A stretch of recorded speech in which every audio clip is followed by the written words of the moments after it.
Yes, guys, good evening and welcome back to the Irish Hotspur with your boys, David and Jack. Apologies about the delay, but we have organised a star-studded panel for you guys with a lot to discuss ahead of the Bournemouth game. But look, let's welcome in the guests. Let's see how they are.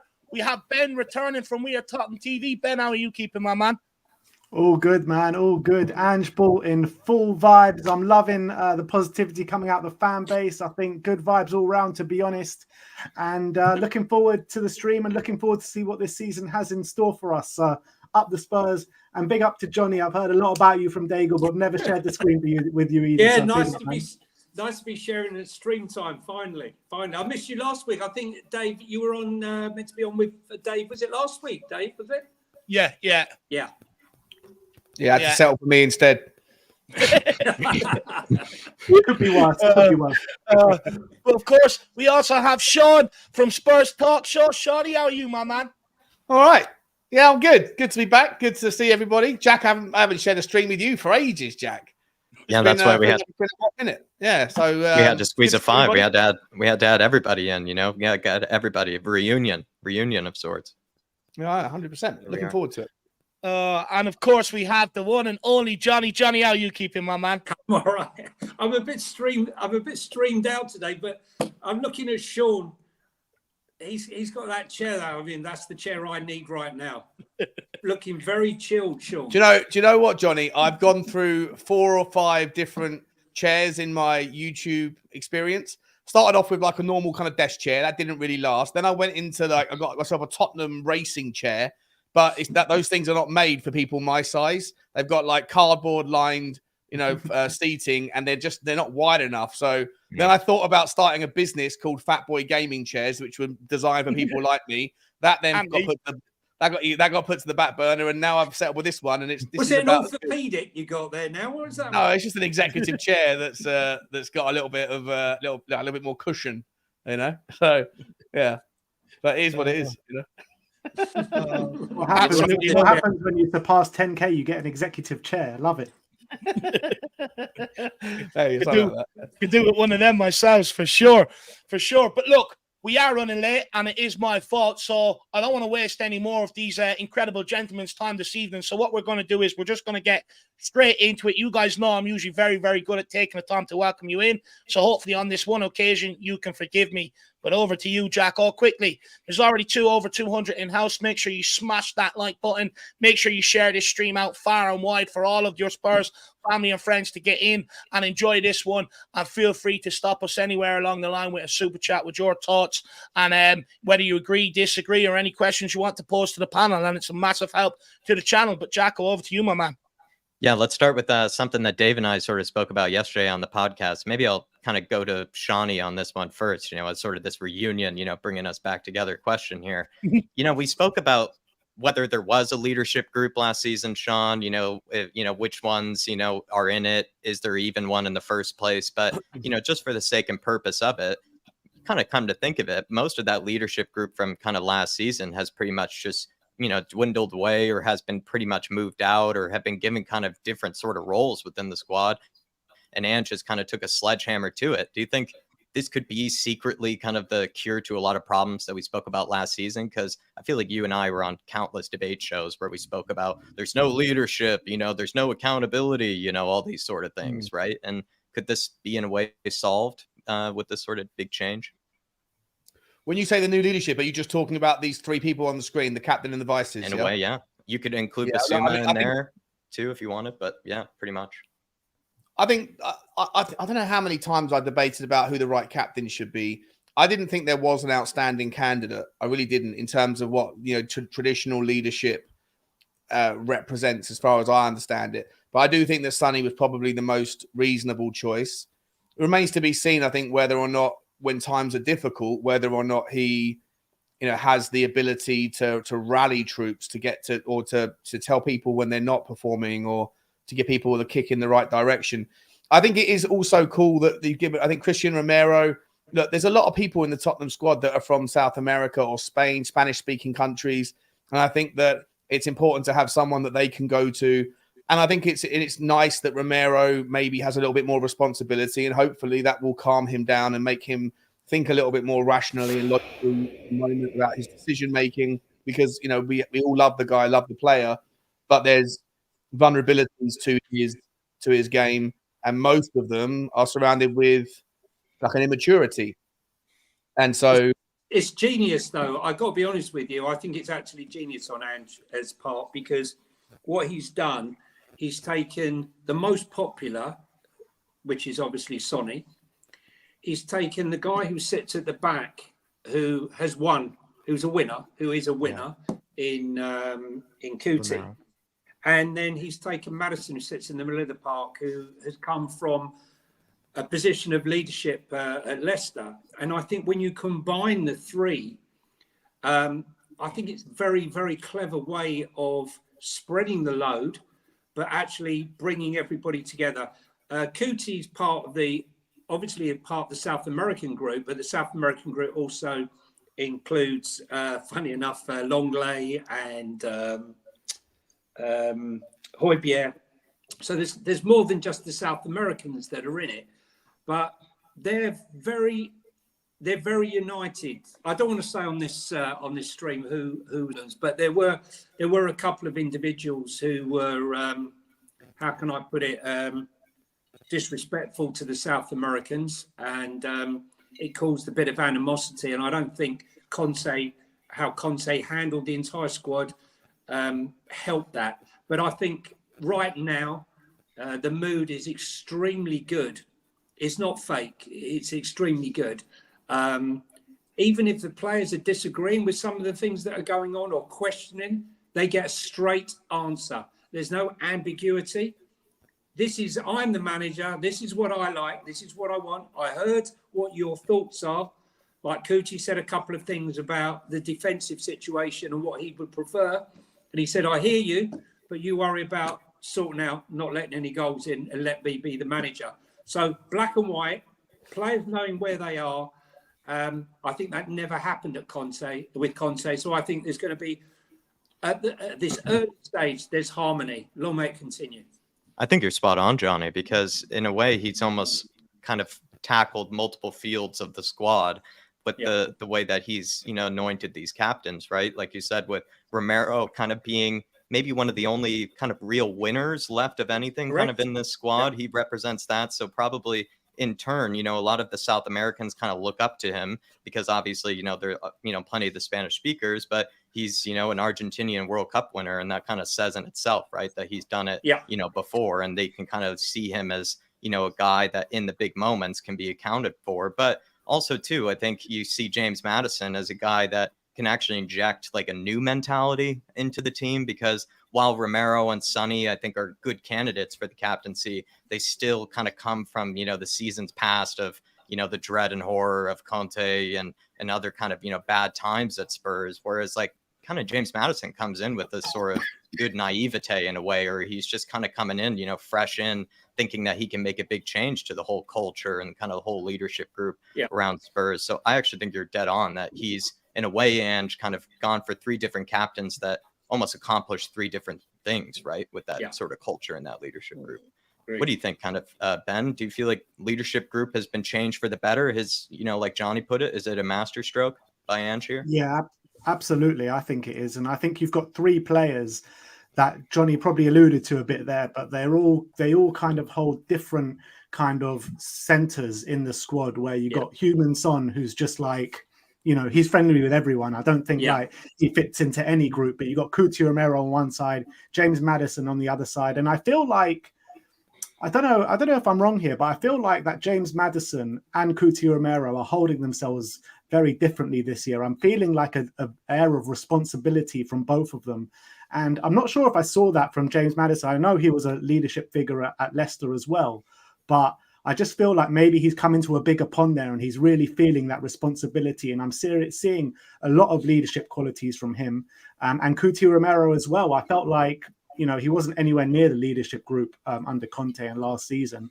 But this year, now he is part of that leadership group. I'm feeling like that sense of responsibility from him as well. So I know it's only 2 games in, so not much to go on, but I'm really like the look of the new structure so far. And I think Bissouma probably has a big part to play in that as well. I think there's a rule, Ben. There's a rule, Ben. You can't be club DJ and club captain. So is that the rule? Is that the rule? Yeah. that's the Too much rule. power So there. he's club DJ, right? And he leaves the others to do it. I think the thing is with Madison said he's not going to let him be club DJ for too long. I know though. he said it, but there's no way you're getting the sounds off of Bissouma.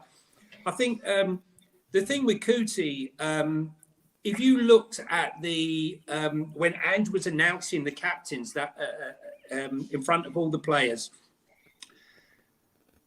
big build up by Ange. He announces Son, and he came up like the guy who had just been told he has to do a speech, and it's his worst nightmare. And he looks at his feet, and Madison gets it. But the happiest guy in the room, from what I've been told, was Kuti. Kuti was so made up that he'd been given this position, and I think it's invigorated him.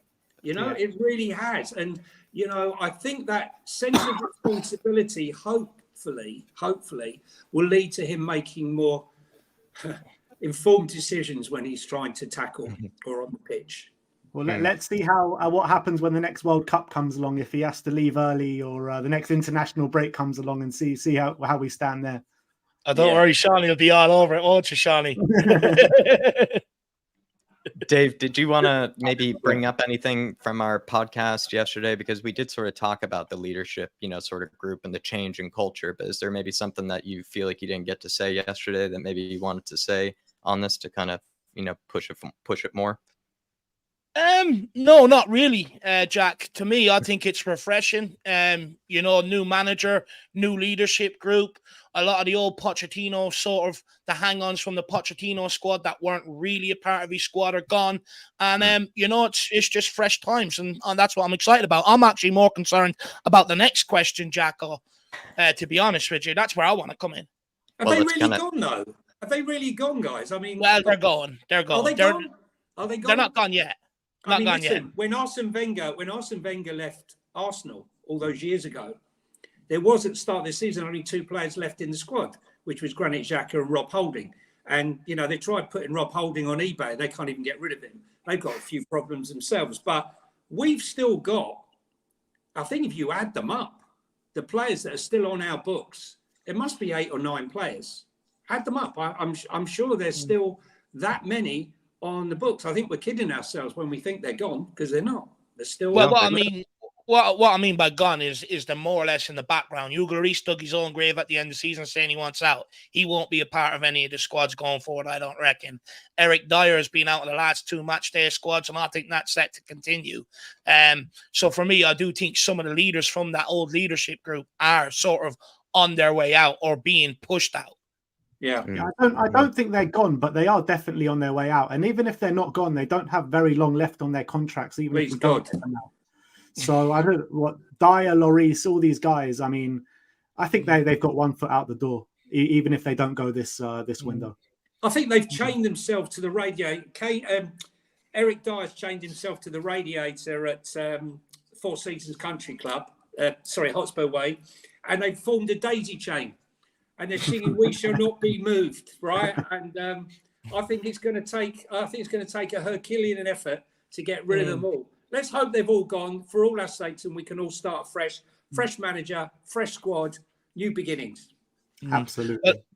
Look, I think it's very, very important that some of these guys go. You can't have Eric Dyer lying around, for instance, who was a part of the old leadership group, clearly still has some friends in and around the group. And for me, someone like him and Hugo Lloris, if they're kept around, they're going to wait for one bad moment and they'll start pouncing and start getting in people's ears. So for me, I think in order so we can move on from this altogether, to get rid of the bad eggs and the bad influences out of this dressing room, for me, you have no option but to make sure Hugo Lloris is gone, Eric Dyer's gone, people like that. And look, I'd even go as far as saying Sanchez, he needs to go along with Session, people like that, because a lot of these people are going to hold us back when the season really sort of kicks off. These guys have been a part of a lot of the cup exits down the years. You go back to most of our embarrassing cup exits, they've all been a part of it. Dyer, Davies, Sanchez, Session. Now, I think Davies will probably end up staying, but for me, it's important you get rid of the rest of them. The last 4 years have not been acceptable at Tottenham Hotspur. And for me, you know, they all caused major problems last year. There were major problems on the football pitch over the last 4 years. And there's no surprise that we're seeing, you know, the benefits of some of our new signings coming in now that the squad is rotated more. You've got Vicario in there instead of Hugo Lloris. You've got Van de Ven in there instead of having to use someone like Eric Dyer. And you've got the availability of Adoji now, who we didn't have last season because we ended up loaning him back out so we could sort of get him. Then you've got Madison in here as well.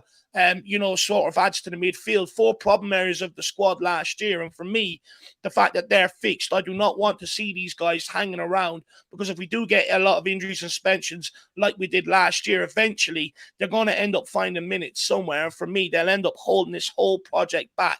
And if we really want to move on, we really want a new era, for me, we have to get rid of these guys. And if we need to fill out the squad, start filling out with some of the under 21 players we've recruited. Yeah. Start using some of them to fill out the bench in cup games so that we can really move forward.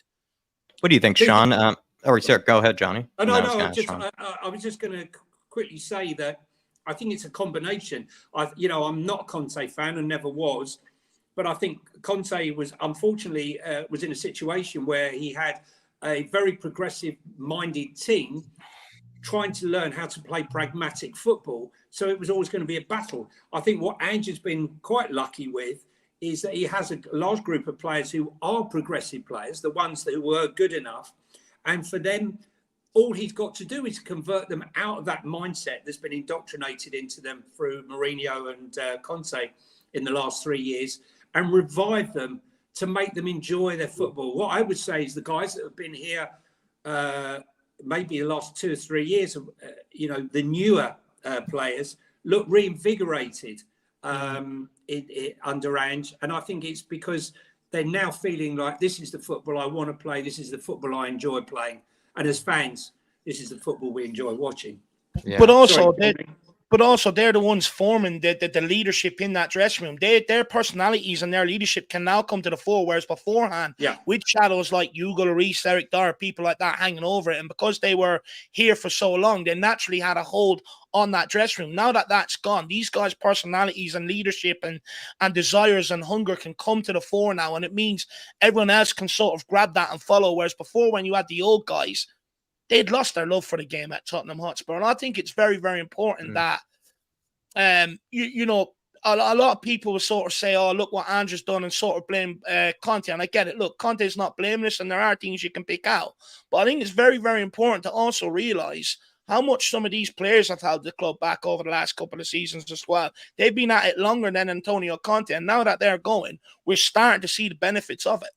If you've been down to Way, sorry, I was just going to say, if you've been down to Hotspur Way and seen how luxurious that place is, I mean, honestly, that's not even including the hotel. It's like a spa retreat.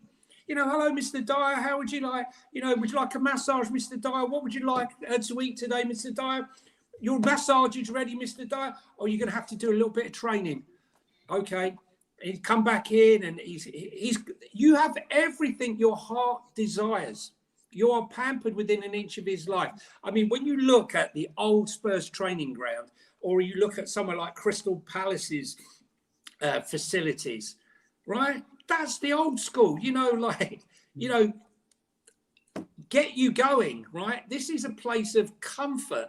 And I think that though a lot of those players were far, far, far too comfortable. And, I'm now seeing young players who are hungry to impress.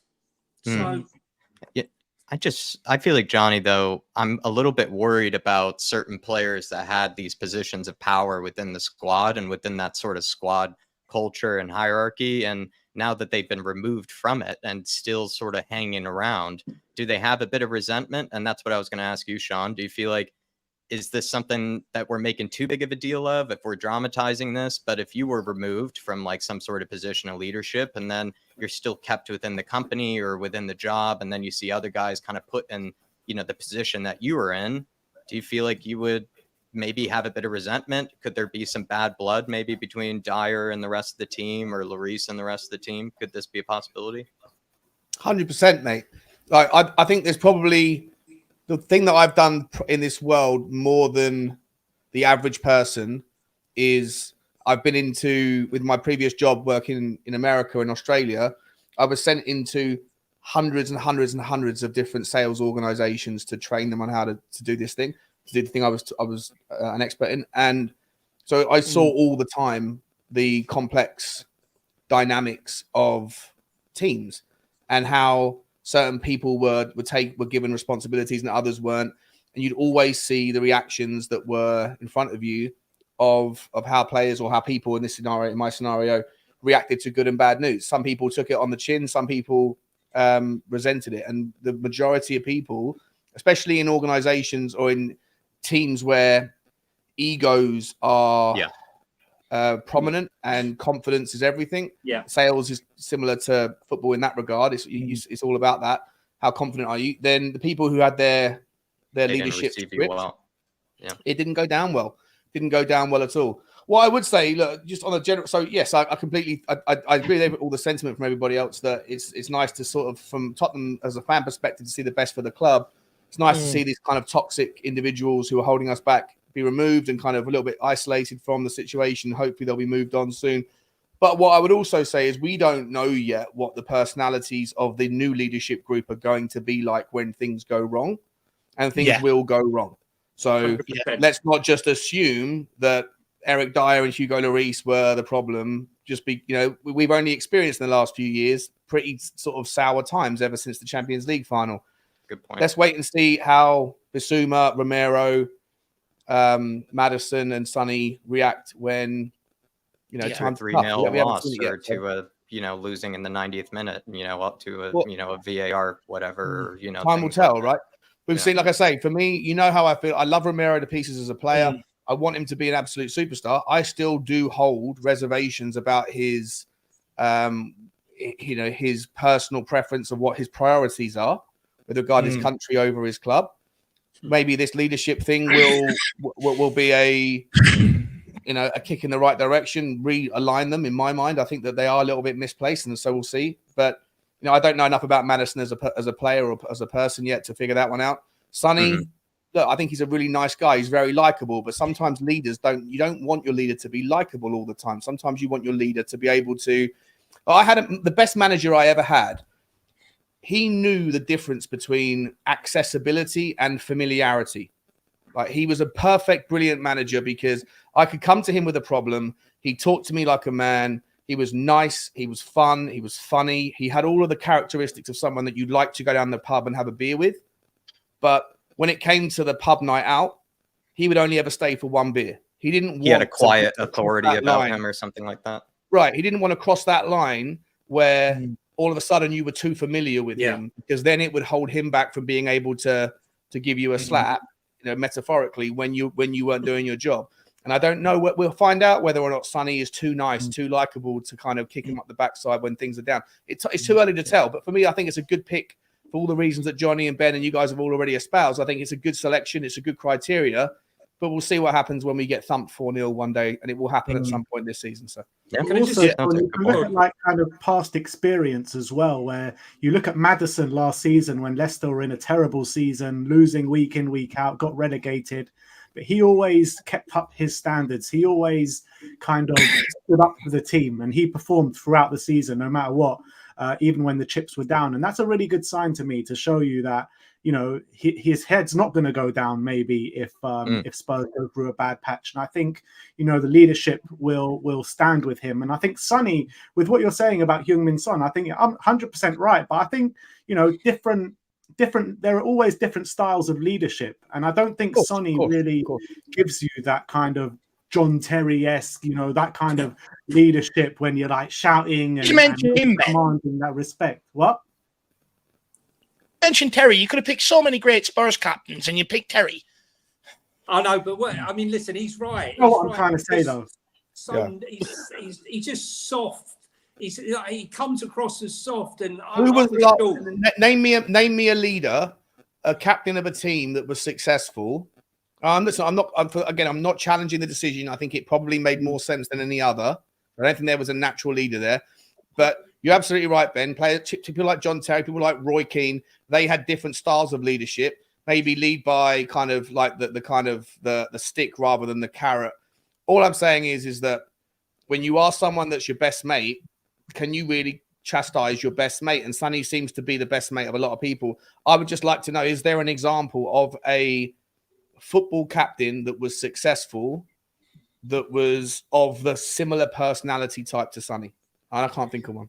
No, because I think growing up, watching my football, I've always seen the likes of, my grandpa used to talk about Dave Mackay, and you look at Roy Keane, you look at all the great, Leeds, some of the Leeds legends, some of the hard men of football.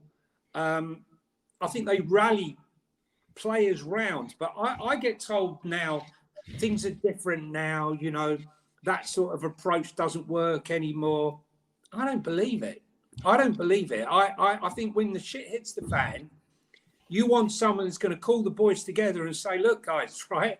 Okay, we aren't out of this. We got to buckle down. What's going on? And try and pull everyone together. And you need leaders, right? When I listen to people doing speeches, and I've gone to seminar, listen to things, I want to be inspired, right? And there are some people that just aren't inspirational when they talk. Sonny, for me, is one of those people. He doesn't inspire me when I hear him talk. He just doesn't.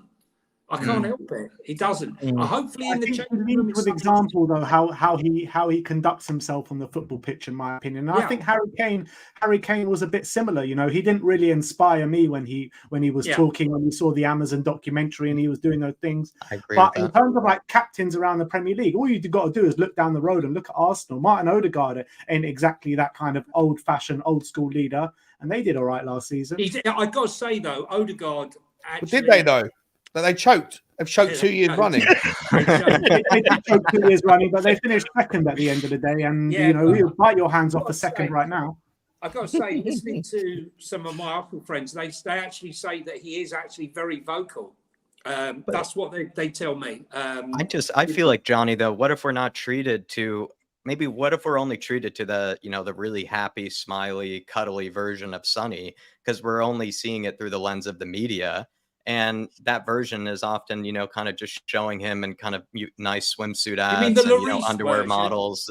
And, when we get, like maybe a different side of it, we can see that maybe he's actually more of this quiet authority, or is sort of like someone that's taken more seriously. And even the way he's acted on the pitch at times when pretty pissed off, you can tell that he's a guy that, takes his own game very seriously with how much he kind of gets frustrated with himself. And then some of the times he's done plenty of the shush celebrations, or that really, kind of just stood there and looked kind of upset even after scoring like a 40-yard goal. He looks like a guy that maybe on the pitch is perhaps a different person to when he's sort of off the pitch. Maybe when he's off the pitch, he's a bit more the nicey, kind of happy-go-lucky sort of guy. But when on the pitch, he's a completely different person. I've heard that about Sergio Ramos. Sergio Ramos is supposed to be the nicest guy off the pitch, but, on the pitch, he's a lunatic.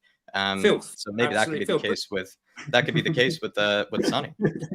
But I mean, look at how he was in that documentary. What are you saying? I'll trap back. Right, hang on. Right, him and Lloris going at it, full pelt. And then you had that little edge to him when he did the stamp. Was it at Everton? Yeah. Where he lost it, got a bit angry because he, a couple of bad challenges. So he does have. Look, we all have a button. Okay, maybe not Shawnee, but most of us have a button. Trust me, Sean definitely has a button. I do think it is. I do think it is a very valuable point that Sean brought up, though. Yeah, we're winning now, but when we're in the mire, when the game gets tough, that will be the true test of this leadership group of Son, of Romero, and of Maddison. When the game's in the balance, when we really have to dig in and go that extra mile, that'll be the true test of them. See if they can lead the team through them situations. Odegaard were able to do it at times for a lot. For Arsenal last season in that regard, but also if we end up losing a couple of games on the bounce, do they have the personality? Do they have the guile, the character in them to challenge people to do better, to pull them out of that? It'd be very, very interesting to see. But look, I think the way he selected it, I think you've got Son who, will be in charge of the forward line on the pitch, but also he's liked by everybody. So I feel like Postecoglou's reasoning behind that is that everyone can go to Son with their problems, and then Son will be able to, because they all like Son and trust Son, Son will be able to then go to Ange with that. I think with James Maddison, I think obviously the fact that he's English, I think helps, but I think Dyer will be the guy that'll do a lot of the talking for me. I think that's the guy that'll do the talking. And I think with Romero, because we've got a big South American contingent and they can all speak Spanish and stuff like that, and you've got Pedro Porro and people like that, I think, you know, he's the leader of that group as well. So I think you've got leaders of different factions that when you know, and everyone can represent the different factions in our squad when you break it down. And I think, for me, I think it's very, very strategic why Ange Postecoglou has done it. So look, let's wait and see. I don't think we've got the perfect captain in Son, but I think with the three that we've picked can make the perfect leadership group for sure. I think we have close to a perfect group. Moondog is in the house. Good evening. Richie is still crap. Speaking of crap, Moondog, I actually had a bird, you know, crap on me today, you know, while on my run. But Johnny and Ben told me that this is good luck on your side of the pond, you know, if a bird happens to... Yeah, I often stand out in the street hoping a bird's going to shit on my head. Hold your hat up. Unfortunately not today. And now you realise why we haven't won a trophy since 2008, eh, Johnny? Yeah. And I wasn't wearing the Richie kit. I should have had the Yeah. Richie kit on, you know. I normally go for a run with my Richie kit, you know, to keep the faith with him, but I should have worn it, you know, knowing that the bird was going to do that. But instead, I was wearing a different kit of, you know, a German club over in Berlin. But so maybe they're going to get the good luck instead. Maybe. Do you know what? I always remember as a kid, quite a funny story about bird doing. My mum was going, bloody birds, the birds are everywhere. I can't stand them. They got on my bloody nerves. Gone into the shop, bought the bread. As she came out, it was like bird revenge. They just went like that. I've never seen anything like it in my life. My mum. They work in mysterious ways. I couldn't help but laugh. But no, as for Richie, look, I'm not going to say this. I'm not going to make excuses for Richie, but I will tell you that Richie is injured. Richie is carrying an injury. He's been asked to play, even though he is injured, and he's not fit, right? Now, even a fit Richie, who's not scoring goals, presses that line and takes defenders with him, as we saw against the Sailors, right, where he was creating space for others to exploit, and against West Ham. But he's not fit at the moment. Personally, I think they should drop him until he is fit, because this fan base does not need any excuse to jump on someone and destroy them. It's like... why are they playing him through injury? Because we saw Larry Kane. Yeah, but so what? We got Heung-min Son. We got Heung-min Son who can play down the middle, and we got other wingers that we can play. I don't believe he's a great out and out. It depends what players you play on the flanks, Ben, to be honest with you. I mean, right now, I've said this on so many streams, I don't think Son and Kulu are designed to play on that flank. They're not 1v1 players that hug the touchline. That's not their game. And I feel that eventually Kulu could potentially become an 8, and Son could move somewhere around that front. I'm not saying he can't play up front, Ben. He tried really hard on Saturday. And but was his end product? Did he really do much? He tried really hard, and his game was much better than it has been. But he's not quite fit yet. You can see he's not fit, and Richie's not fit at the moment. So why not play Perisic and play? You know, Solomon's played as a false 9 for Shakhtar. He played as a false 9 for Shakhtar in the game they embarrassed Real Madrid. He's played for them in Israel in a false 9. Perisic has played as a false 9. Gio has even played as a false 9. So we have options. For me, I don't understand if a player's not 100%, don't play him. But that's for another day. But there's no excuses for Richie now. I can't offer any. He needs to turn it around. Otherwise, it's going to be carnage out there.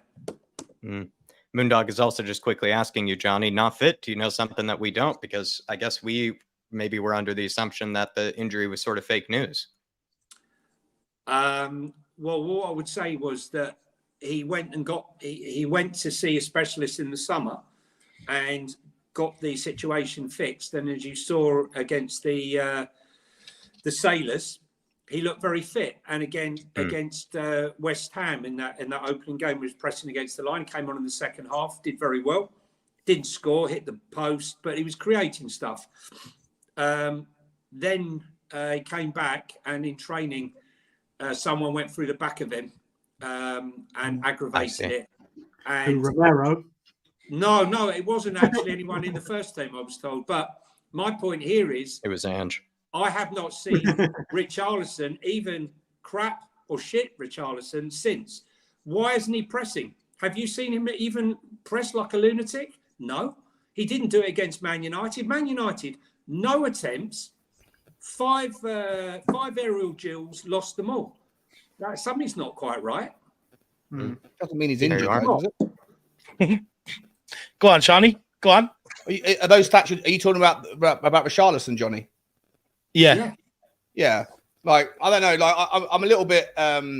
Listen, obviously, Johnny, you know things that I don't know, right? So, but if this was anybody other than Sean, I'm not here making excuses for it, because basically, it is what it is, and sometimes you've got to suck it up and do more for the team. One thing's for sure: if we had Harry Kane here, or we had said other striker, and please don't say Dane Scarlett, put Dane Scarlett on, because he's not ready, right? Okay, he would be playing him, right?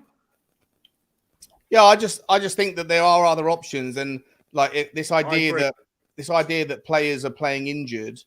It's not the first time we've heard it in the last 3 or 4 months. We seem to have heard it to explain Sonny's form.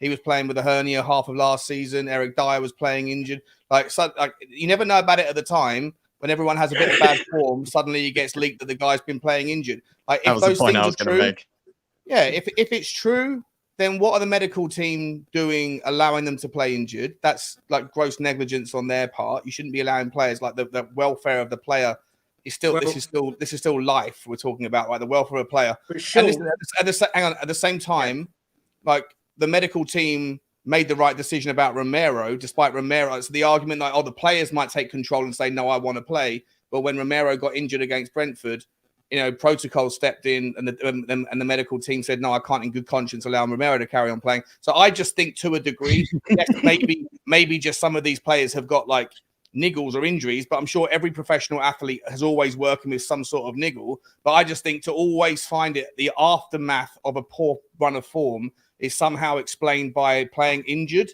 I just don't buy it, because if it's true, they shouldn't be playing injured. And if it's not true, then why are they lying? It's poor form. Sean, I hear exactly what you're saying. And what I'm saying to you is I told people this before he played, right? That's what I'm saying to you, right? Yeah. Against Barcelona, he played and he shouldn't have played. He asked not to play. I'm not going to go into that. But what I would say to you was, a typical example of that is against Arsenal. He wasn't fit this season in the home game, and he was told he's just on the bench. Was told he's on the bench for aesthetics, for Arteta to think that he could possibly come on, but he's definitely not fit to play. Right? Well, that's different to starting. That's different to starting your 90 minutes, though, isn't it? Right, And I'm just saying to you, he was 80s. not. He was told by the medical team that he wasn't going to play any minutes. Right? That he shouldn't play any against Arsenal last season. Yeah, at the home game, right? He ended up playing 23 minutes and ended up aggravating the thing and didn't play for another few games. Well, then our medical team are absolutely they're an abomination, then, aren't they? Sure, sure, mate. They're not medical team. They're frigging vets, mate. They got them on the. Right, listen. All I know is Rodrigo Bentancur, when he went down that day against Leicester on that ground, Harry Kane turned around and said, I heard a bang, right? That was something snapping, right? What you do when the players are telling you that, and other players are telling they're all rushing around, you bring on the stretcher, you strap up the knee, you do not take any risk. What did they do? They got him up on his feet. They walked him around. They nearly allowed him to come back on. They made him walk all the way around. Not just that game. Sorry, not just that. Matt Doherty against Aston Villa season before last, when he got injured in March, he got absolutely clobbered by Matty Cash, I think it was, and he came back on the pitch for 10 minutes. And then he was like, you know what, I can't handle this. And then you find out afterwards he's out for the rest of the season with cruciate with ligament issues in his, I think it was his knee. So I agree with you. I think our medical team are listening to the players, and when players are playing with adrenaline, they might not necessarily feel the pain like they would do if they were lying at home. So, I don't know what I'm not a medical professional. I'm not making excuses. I don't understand though. Like, we've heard Jose Mourinho, you've heard Antonio Conte all speak about this medical team and how crap they are. What are they still doing here? It doesn't make any sense. I don't think the managers have been here long enough. I think that's what it's been. I think the medical team is probably more like 5th or 6th on their list of How do you challenge a outgoings? Yeah, if you're not a medical professional yourself, like. I've been going to the chiropractor, right? Like, because I had a bad lower back. My chiropractor's fixed my lower back, but in so doing has absolutely destroyed my neck. I don't want to go back there in case she messes it up anymore. But I also can't challenge her and say, why have you been clicking my top of my neck when my only problem is down here? Because I don't know what the process is. So I think that maybe people at Tottenham, I don't know how you ask questions of people that are professionals that you don't have any knowledge on. And then, if they're going to say like... for us, though. You don't, when you go to the dentist, you don't say, hang on a minute, what are you doing? You're going to do this, and that. Hang on a minute. That's not how you do it. Give it here. I challenge you to do, I want to see your root canal plan. Or, I guess when you have to be there long enough. Yeah, can I check? Can I check my colonoscopy, please, or whatever it may be?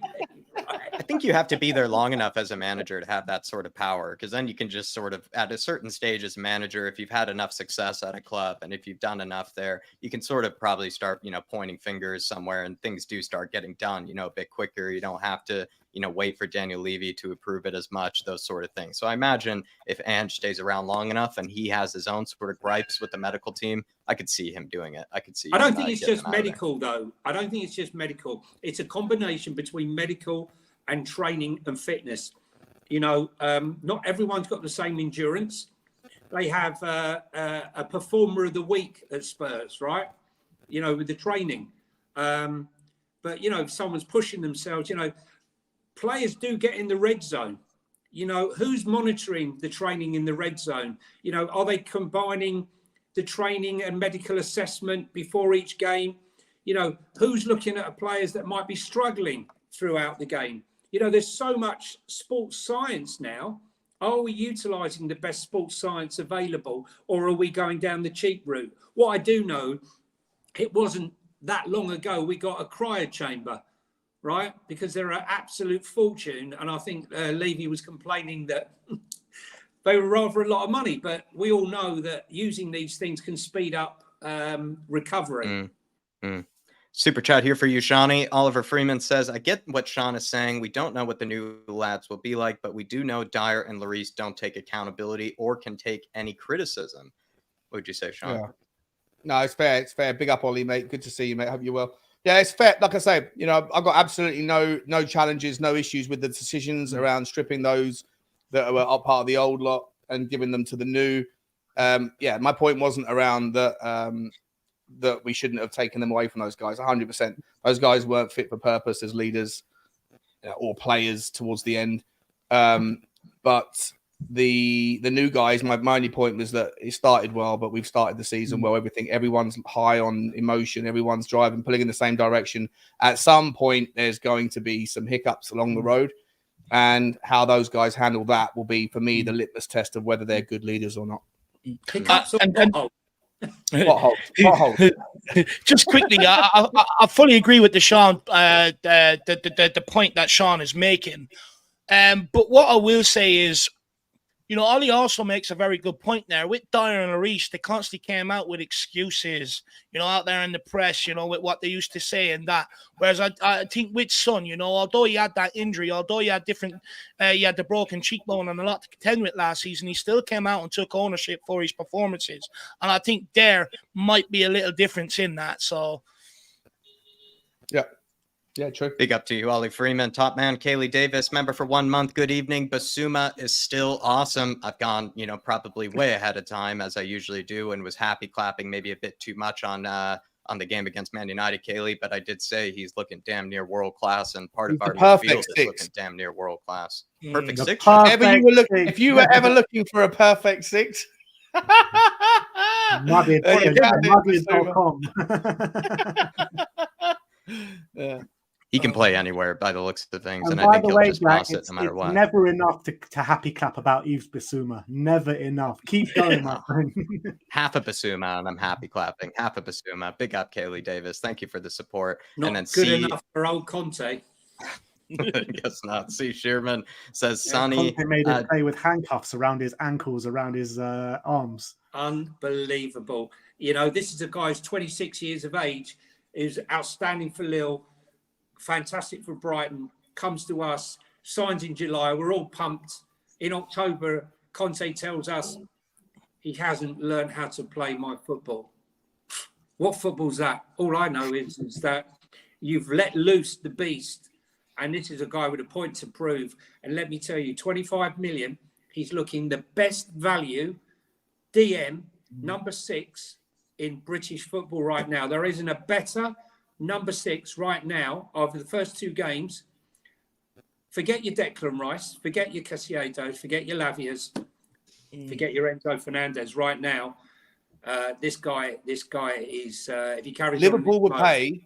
Liverpool's so desperate for a DM. I reckon if Daniel Levy phoned up, it's £100 million now. I'm sorry. If he said, "Oh, he's yours for 90 million, 100 million," I wouldn't be surprised if Liverpool didn't pay it, because 100%. I know that Tottenham wouldn't do it, but they are so desperate for that player. There's not that many DMs around, and Tottenham, I think, new signing. We got him last year. It took him a year. He also had, he got a really bad dosage of COVID, and he struggled with long COVID or whatever, according to reports. So it was the ankle injury that made it do. But how football has changed. I mean, you know, in football, the big transfer has always historically been the prolific striker or the unbelievable creative midfielder or winger. And here we are right now where the number 6, 115 million for Enzo Fernandez, 100 million for Rice, Casieda, 150, Lavia, 19-year-old, 70 million pound. That's why Amrabat right now for 25 million pound, if you want to steam right in there, is a bargain. But it's gone mad. Football's gone mad. It's but the Johnny, new Galactico signing. You say, the best number 6 after the first 2 games. I would actually say the best player in the Premier League after the first 2 games. Yes, only Matoma. Only Matoma, I would say, is even close to him. Agreed. Big up Kelsey Davis. Great talk about Caldy Davis. We've got a few super chats, guys. So what we'll do is we'll dish one out to each of you, and then we have a bit of a talking point to get to as well after that. C. Sherman says, "Son don't sound like Jacko Willen. Let's wait and see." Anyone this is what I was able to find here. I think he means Jocko Willink. Looks like an extra hard man here, by some sort of motivational speaker, I guess. He's got a podcast that's he's an ex-military guy. I fall asleep with YouTube on, and I wake up about 4 a.m, and somehow it's shuffled its way to his podcast, and he's always talking to some other absolute meathead beast of a guy from the military, talking about certain stories from wars or whatever. So I think the reference there is that military leadership is different to football leadership. Oh, okay. Good point.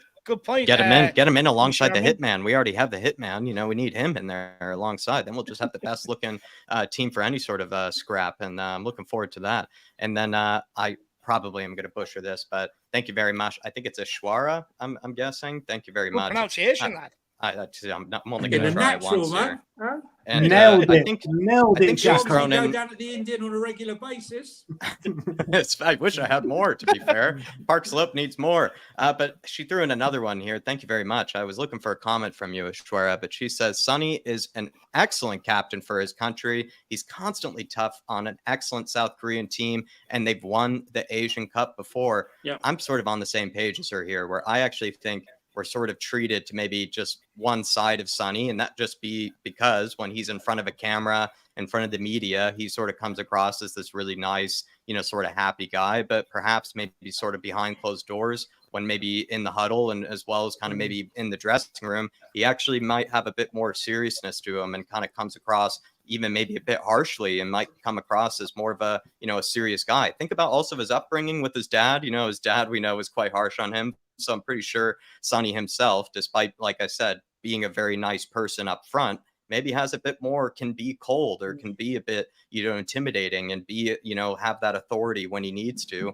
It's just he doesn't sort of, breed it or sort of, give it across, straight away as a person. He might have two sides to him, might be a multi-dimensional person there. But I'm on the same page as her. Does anybody, I see you're nodding your head, Ben. Do you kind of, agree with her here? Do you feel like Sonny, we're not treated to maybe the other side of him, the captain's side?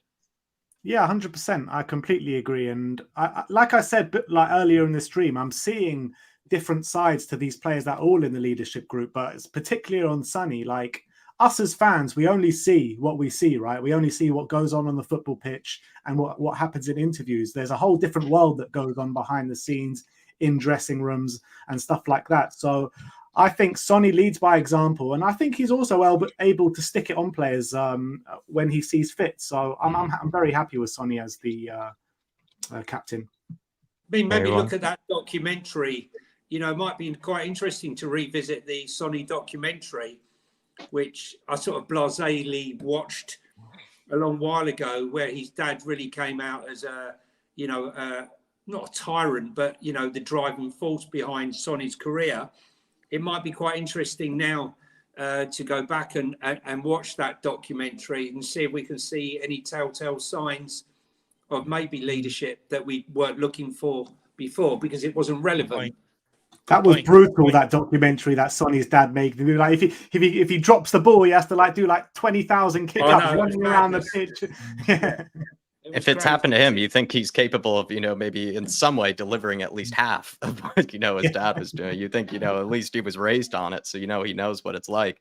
Big up to Ashwar. It's a great comment. And Moondog as well from earlier. I guess he's just not a Richarlison fan. And so I bet he was probably a bit triggered actually by my run in support of Richie when I was wearing the kit. And he says he can't even hold up the ball. I'm sick of the excuses. And he also says injured. That's why he keeps laying on the pitch. Moondog. I must say, I'm a big fan of the shithousery. I'm a big fan of the flopping from time to time, especially when it's your own team, because, with the way that the refs are these days, they seem to buy pretty much anything. So I would say kind of go for it, free license, since they pretty much seem to fall for anything. The way that, what was his name for Brentford? He just threw himself into the air and they just bought it so easily on the VAR. So I would say kind of anybody has sort of the license to do it, because clearly they can't distinguish between a dive or a real challenge anymore in the box. So Moondog, I'd say keep diving, Richie. Keep diving. You might. And Moondog, keep coming in with the super chats, hating on Richie, because it looks like if Richie keeps producing shit, the channel's going to do really well. Keep it up. By the way, we actually want Richie to do well. That's the thing. We want Richie to score the goals. And Moondog, if he starts doing well, you might have to double it up. Okay.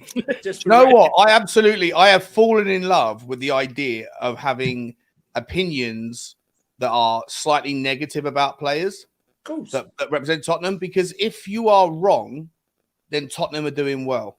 But if you're right, then you look like an absolute genius. And so I feel like it's a win-win. Being slightly negative on certain takes is like, there's nothing wrong here. Like, I'll tolerate being muddied if Tottenham lift the trophy and if Richarlison gets 25 goals.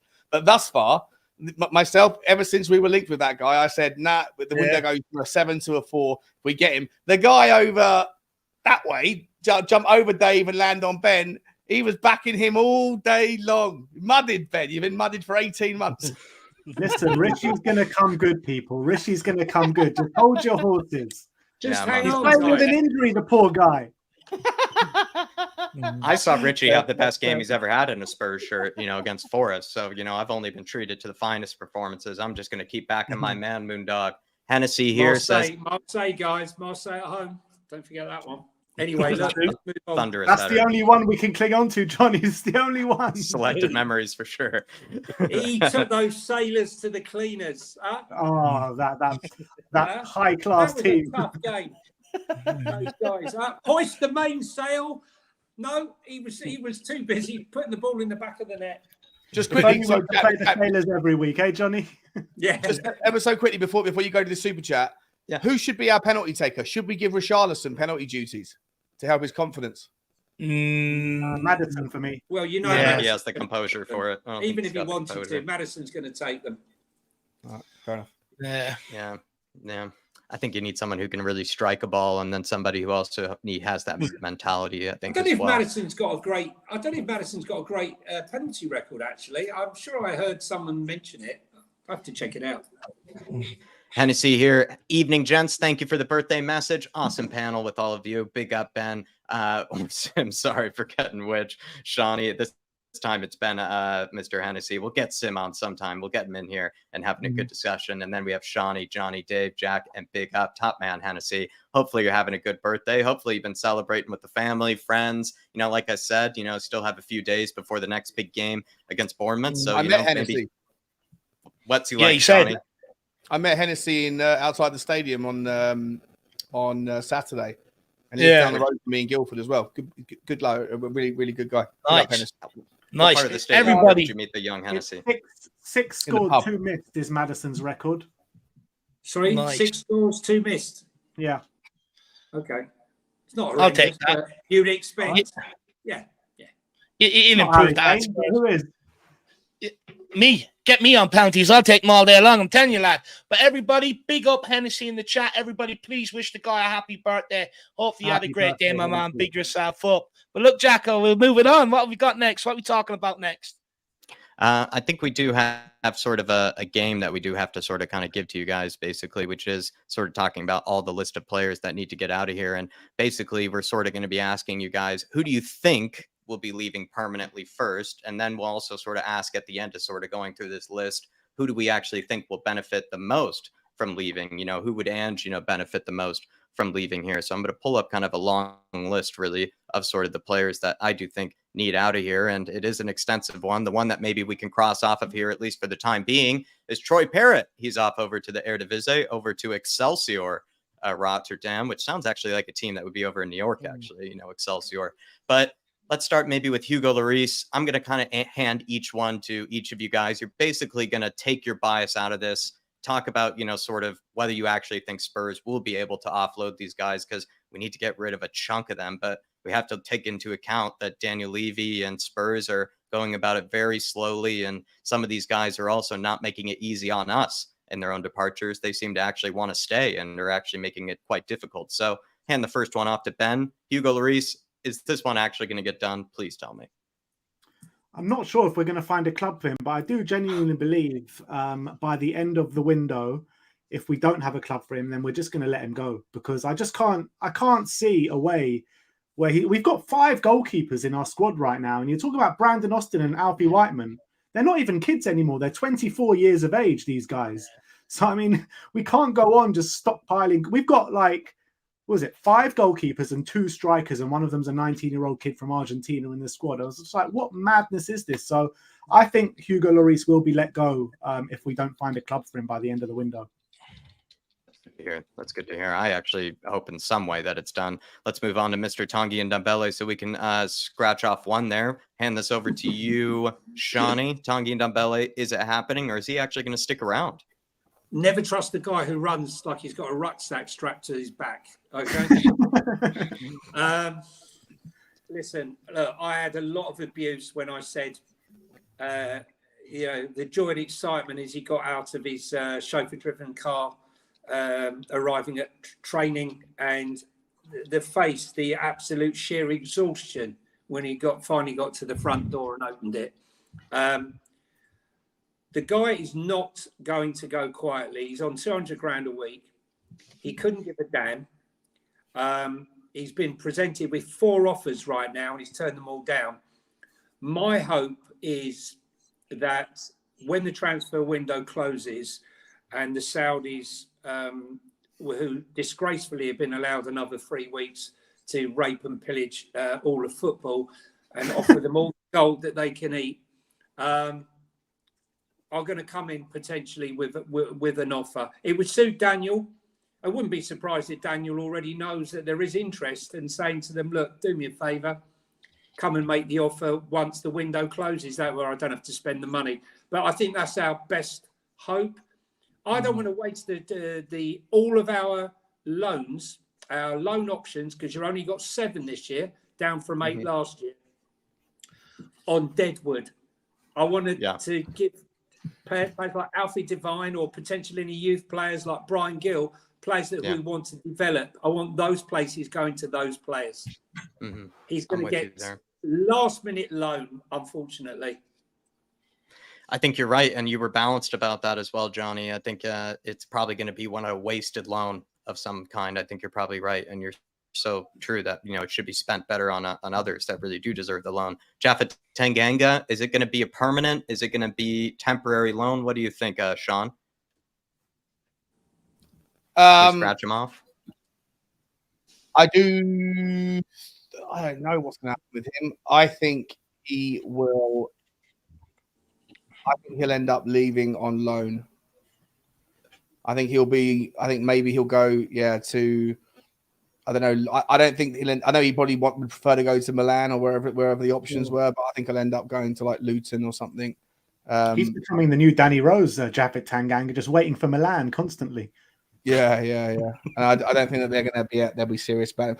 I think he'll go somewhere in the UK. Luton's not that far away. He doesn't even have to leave home. He can, he can still get there. I don't think he'll be at the club this season, but I think he'll be on. We won't be able to sell him. So I think he'll be on a loan. Well, look at Daniel Levy. He's already getting 3 out the door, at least in some fashion.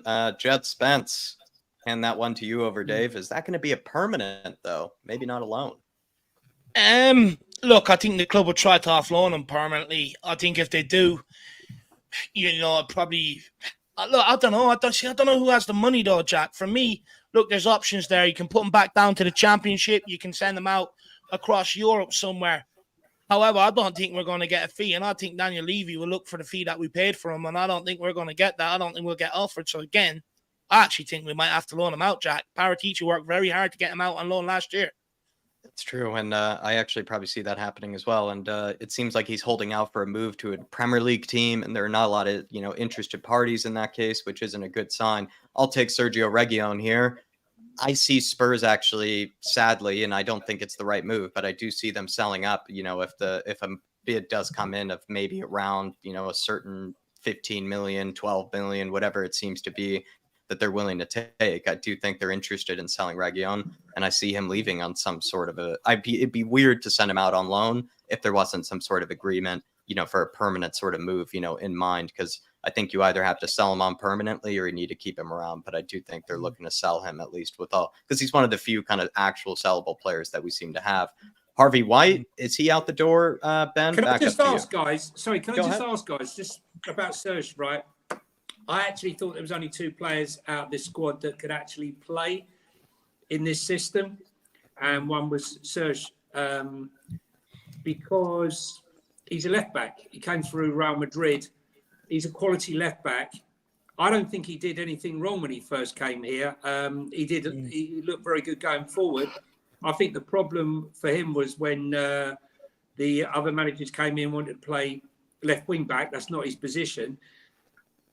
He was still rated very highly out of Madrid, which is why he got the move to Atletico. Now, everyone says Atletico was a complete flop. Well, there's a reason for that. He had a small injury and went into hospital to have work done on it and caught a bacterial virus that, when I say wiped him out, it nearly wiped him out entirely. He was months trying to get over this virus and hardly played a game. Now, what we've seen when he's come and played like half a game in a couple of the games, he actually looked very good going forward. And in the first 45 minutes against Barcelona, progressing the game, he looked very good. Yes, he tired. I just wonder if Destiny gets injured, are you really saying you want to have Ben Davies play left back? I don't. We're more predicting what Daniel Levy is going to do here, Johnny. I actually think Daniel Levy is listening to the guys here what the thought is, because for me, I'd rather have Sergio, that potential backup, sat on the bench in that I fully agree with you. Look, if I had my way, I'd have Regulon as understudy to Adoji, especially with that high line, especially going forward. I think he's better on the ball than Ben Davies as well. However, we have to understand, Ben Davies tied up to this club till he's 33 years of age on 85k a week. He ain't going anywhere. He just ain't. And then for me, the club won't carry 3 people's wages in that position. So I think one has to go. And I think on that basis, the club know Ben Davies ain't going to go anywhere. So I think they're just trying to get ahead of it. And that's why they're going to end up getting rid of Sergi Reguilon. While you're kind of speaking, Dave, Harvey White, you seem to know a bit about kind of the younger talents around Spurs. Is he actually sticking around, or is he being moved permanently? Just knocked. No, I think he's being shipped on permanently, Jack. To be honest with you, I had a look at him pre-season. He didn't get any minutes. I don't think Ange Postecoglou thinks he's ready for the Premier League. So unfortunately, I think he'll be shipped on, which is sad, because this guy has been on the bench for so many times for Tottenham Hotspur without really sort of getting any minutes whatsoever. And, he's been a victim of just players being stockpiled in positions. He's sort of, came through the same time as like Dennis Serkin and people like that who went off elsewhere to find first-team football. Yeah. Whereas he's tried to sort of stay around and look for a way in, but it's just never really presented itself. But look, sad to see, but I think he's going to be moved on permanently, Jack. The thing is with Harvey White, Dave, it's an interesting one because he's 21 years old. He's going into the last year of his contract. I'm not sure I don't know if you're going to find any teams to actually part with money for him, to be honest, unless you find like a League One team or a Championship team that are willing to take him. I don't think anyone's actually going to pay money for him. So it might be just another case of mucking about with the under-21s this season, and then or the under-23s, and then going for a free at the end of the season. That's I guess a strange kind of pathway he's had, or a strange time that he's had at Spurs. But I guess from what I can tell from our answers, we're around 4 out of 7 or 5 out of 7 of these guys. We're sort of pretty hard on, kind of leaving. I guess we seemed a bit sort of up in the air on Reguilon, and we seemed maybe a bit up in the air, I think, on kind of the Tanguy and Ndombele sort of situation by the looks of things. I guess Troy Parrott agree with Reguilon, by the way. I think Reguilon's terrible. And I think he's been terrible ever since those first 6 months that he joined us. I think he's just regressed, hasn't shown anything on any of his loan spells. And even in the pre-seasons, I wasn't impressed with him. So I'm happy to move him on, to be honest. Dave, maybe we should schedule a Ben for a Reguilon debate sometime. Yeah. I don't think Ben knows what a good left back is. He papered give me the name Session for I don't know how long, Cheese strings. Sessignon was brilliant at 16 at Fulham. Yeah. Cheese strings. That's what he's got. Cheese hamstrings. That's what he's got. Alfie Devine, I imagine there will be a loan of some sort organized for him. He's so talented, but I think they're going to look at his sort of pathway very carefully, and I hope that they also pick the right club for him so that he can get, his development going. So I think we can then skip down the list to probably the main event of the evening, Mr. Eric Dyer. What's going to happen to this guy? Is he going to actually move on, Sean? I'm going to hand it over to you. You're going to decide Eric Dyer's future. No, I don't think he will. I think the only outcome where I can see him doing something, it's a loan to run his contract down. I think he's not going to sign anything permanent now. He wants that free golden hello when he gets to the new club. The only thing where I think he could maybe make some sense is if Fulham were to block Tosin's move to Monaco and try and force the issue with Tottenham, let Tosin come here, and then we loan them Eric Dyer as part of that deal for free. We take on their wages or whatever, and then let them have. And I think that wouldn't be that bad of an option. I think he could do well in the Fulham system. I think he'd be okay there. He wouldn't have to move home. It's a little bit. It's like an easy way to kind of wind down the clock, and might just allow Tosin to come here, make the whole deal a little bit easier. But apart from that, I just don't see anything happening. I think he's going to be a difficult little git all the way till the end of his contract. Yeah. Anyone disagree with Sean, or is that probably the right outcome that Daniel Levy is going to? Pointy git, man. Yeah. Yeah. Pierre-Emile Højbjerg, then. I might hand this one to Ben. Pierre-Emile Højbjerg, what's happening to him? I think Højbjerg's staying, to be honest. I think I personally believe it was relying on the Rodrigo de Paul deal to Saudi. That looks like it's broken down. So I'm not sure if Daniel Levy is going to get the money he wants for Højbjerg. So I think he's going to end up staying this summer. Okay. I feel I like think what's go ahead, going Johnny. on though. So I was just going to say, I think with you have to have one eye on what's going to happen in the African nations. I don't want to be in a situation where I'm playing Oliver Skipp and a half-fit Rodrigo Bentancur. I'm sorry, I've got no interest in that scenario.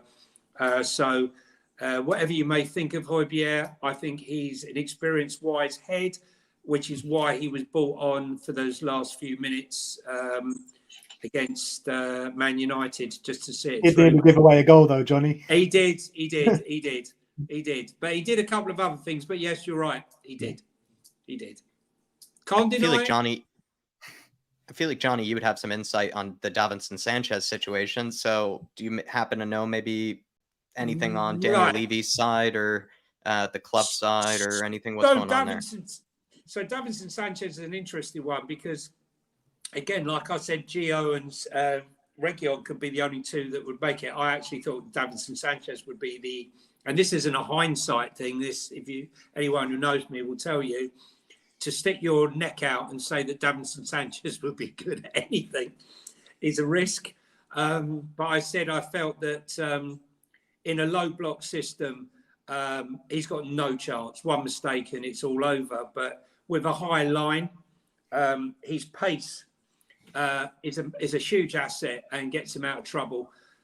He's captain of Colombia, paid £42 million for him. If I had to keep, is he captain?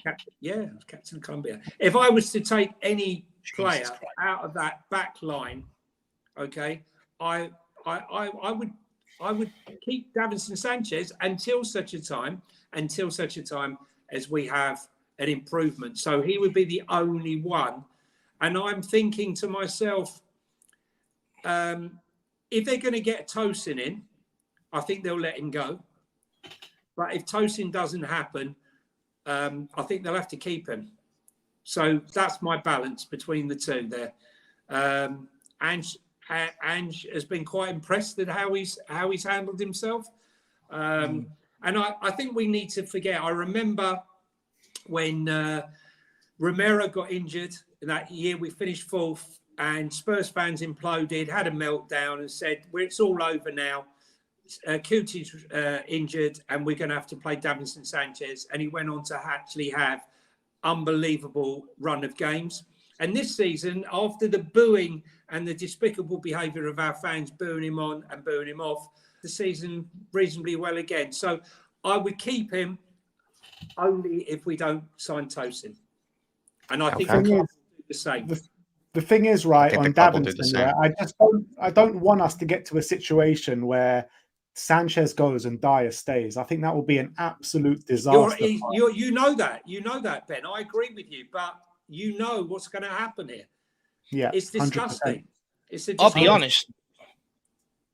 I don't want to be in a situation where either stays, if you want me to be quite frank. I mean, that end of the season that Johnny's talking about, he played against Arsenal with 10 men and the rest were relegation teams. For me, he's just not good enough to do it over the course of a whole season, especially at this level. He doesn't have the mentality for it, and I don't think he's got the ability for it either. For me, yeah, but as a backup, Dave, not starting, obviously. It doesn't matter. I don't want him as a backup. When he comes in, he's a liability. What's the point? We got to learn our lessons from years gone by. Because right now we're not going to sell. We're not going to sell 3 defenders from now to the end of the window and bring in 2. If all 3 go, we need to bring in a two minimum. So if worst case scenario or best case scenario, I want Sanchez to be one of the backups and bring in another one and get rid of the other 2. That's what I want to happen. Yeah, fair point.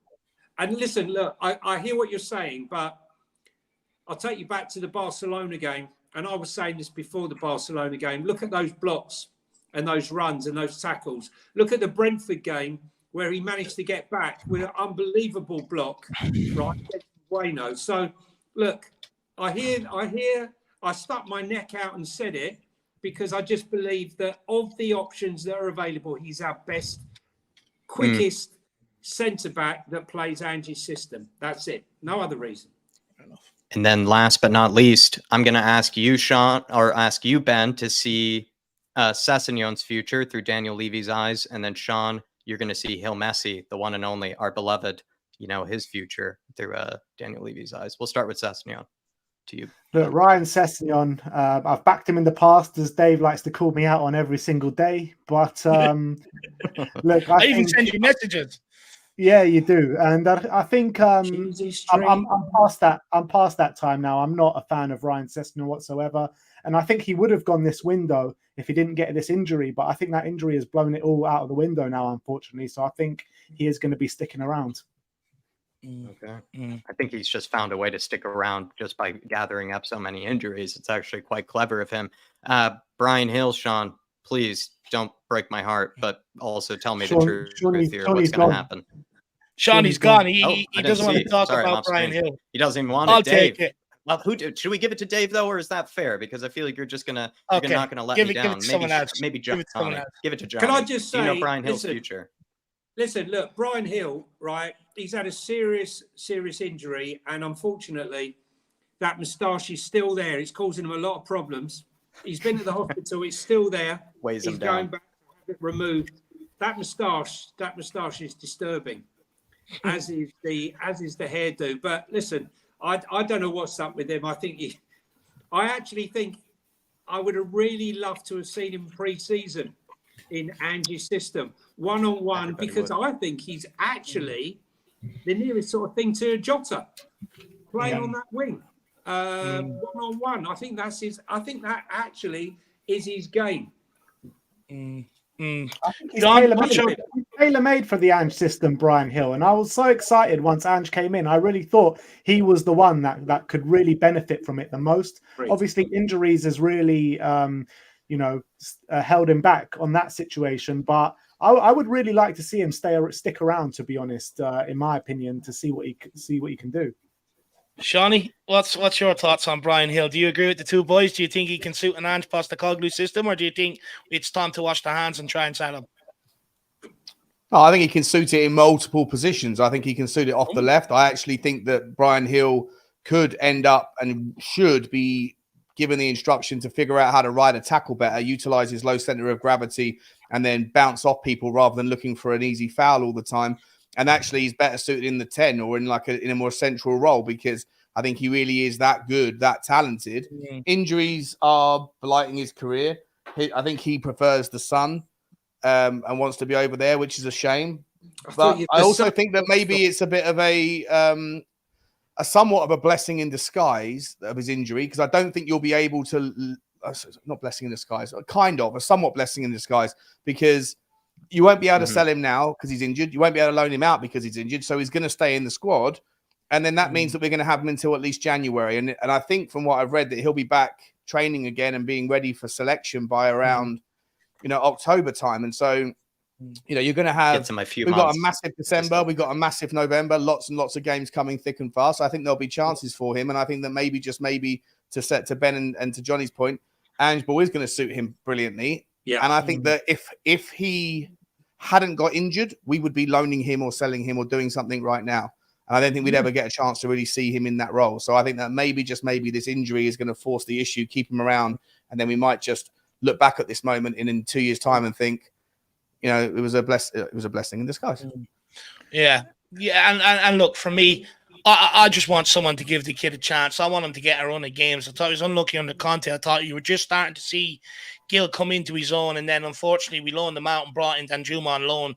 For me, I never agreed with it when it happened. I thought it was a complete waste of time. It turned out to be a complete waste of time, and hopefully, Gil gets a few opportunities under Ange Postecoglou, because I think there's a real player in there. Look at the way he controls the ball, manipulates the ball. There's an unbelievable talent in there. It's just waiting for the right man to unearth them talents. But look, we've got a couple of super chats to get to. We've got 3. We'll take them. And then, guys, gentlemen, do you have time for one more talking point, or do you need to get off your dinners? The Palace game was the one in question. It was very much Conte, has a fantastic game. Let's get rid. It's a bit like Papa Sarr and AC Milan. What an incredible game he had. How was he rewarded? Dumped. Yeah. I think... Johnny, you know what game actually really sticks out for me for Brian Hill? Like, everyone goes on about his physicality and about how he's too small for the Premier League and he's a bit weak and this and that. But I remember in the early stages, well, I say early stages, there was only an early stage under Nuno, when we played Wolves in the Cup. And Bryan Hill played that game, and he was up against Adama Traore, pretty much marking him all game. And he was standing up to the challenge. He was putting in sliding challenges. He was winning the ball consistently. So Ben, it's not that he's too weak. It's not that he's too weak. It's that he's conditioned by Spanish football to fall over at the slightest touch. And he just needs to, like Luka Modric, that I always remember Harry Redknapp saying, he told his coaches, bring him in and make him go central. And his coaches said, Luka Modric is too lightweight for it. And Harry said, I disagree, do it anyway. And that was the last training session that he ever played off the left in his career. After that, and I think that Bryan Hill just needs to learn how to ride a tackle the way that Messi does, the way that Modric does, and use his center of gravity in a different way and not look for a foul every time, because it comes across like you're purchasing it. And that is, it goes down the wrong way. And then you roll around on the floor, lie down, and in the counter attack, you can't handle that. So he's going to have to learn to be tougher and do what he did in that Wolves game, for example. But there's a player there, and he doesn't need to fall over. He just needs to change his mindset. But that Wolves game was a bit different to what you were saying. It was like more the defensive work, the defensive solidity that he was actually showing and actually putting in challenges and showing up Adama Traore time and time again. I thought it was brilliant. He's a fierce little one, Mr. Hill Messi is. He certainly is. Moondog. He is a terrier. He is absolutely a terrier. Moondog, appreciate you supporting the streams. And he says, he says he's been supporting Spurs for over 55 years. Moondog, that's pretty much and still here to tell the story. That's incredible. Yeah, unbelievable. So you've gone through.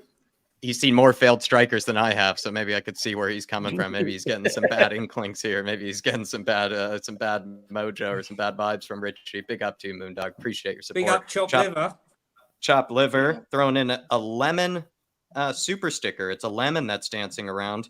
I'm not sure what to make of it, Dave. What would you make of a lemon dancing around, basically doing the disco? Happy clapping, Jack, just like we all want to do, in my opinion. He's not saying we're a bunch of jumping in the air.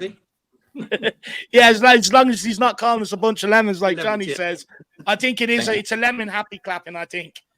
Thank you very much, Chop Liver. We're always happy clapping, and I'm happy to happy clap as a lemon. I take happy clapping in any form whatsoever. Al Ben says, crazy, we were a top 6 team, and if I was a team in the bottom half of the Premier League, Pierre-Emile Højbjerg is probably the only player I would be interested in right now. What do you see? You're nodding your head, Dave. What do you make of that?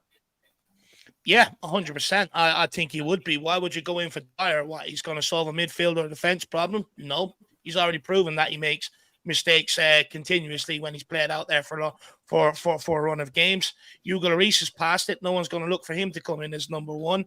Ndombele, no other Premier League club, because he hasn't proved, he can do it in the Premier League over a sustained period of time. Premier League clubs ain't going to sanction the money or the wages to get him out of Tottenham. So for me, when you go back and look at that list, like Japhet Tanganga might go on loan to Luton, but I think he wants to head out to Milan. He's made that clear. He made it clear last year as well that he wanted the AC Milan move. So for me, I think Højbjerg is probably one of the only players that you would sell to a Premier League team, in my opinion.